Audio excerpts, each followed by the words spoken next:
తెలంగాణ రాష్ట్ర పోలీస్ శాఖ కీలక నిర్ణయం తీసుకుంది. మెదక్ ఎంపీ బీజేపీ నేత రఘునందన్ రావుకు భద్రత పెంచాలని నిర్ణయించింది. మావోయిస్టుల నుంచి ఇటీవల రఘునందన్ రావుకు బెదిరింపు కాల్స్ వచ్చిన నేపథ్యంలో ఆయన భద్రతపై పోలీస్ శాఖ దృష్టి సారించింది.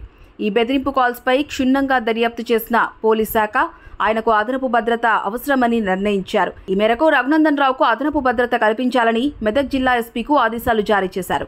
అయితే ఇటీవల మేడ్చల్ జిల్లా దుమ్మాయిగూడలోని ఓ ప్రైవేట్ పాఠశాలలో జరిగిన కార్యక్రమానికి హాజరైన ఎంపీ రఘునందన్ రావుకు ఓ గుర్తు తెలియని వ్యక్తి నుంచి బెదిరింపు కాల్ రావడం తీవ్ర కలకలం రేపింది.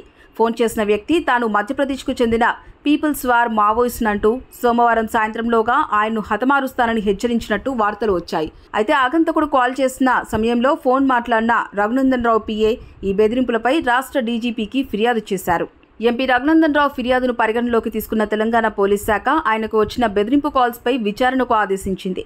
దీనిపై విచారణ జరిపిన తెలంగాణ పోలీస్ శాఖ రఘునందన్ రావుకు అదనపు భద్రత కల్పించాల్సిన అవసరం ఉందని నిర్ణయించింది. ఈ మేరకు ఇక నుంచి రఘునందన్ రావు పర్యటనల సమయంలో సాయుధ పోలీసులతో కూడిన ఎస్కాట్ను ఏర్పాటు చేయాలని పోలీస్ శాఖ నిర్ణయించింది. ఈ మేరకు మెదక్ పార్లమెంట్ నియోజకవర్గ పరిధిలోని 3 ఎస్పీలకు ఆదేశాలు జారీ చేశారు.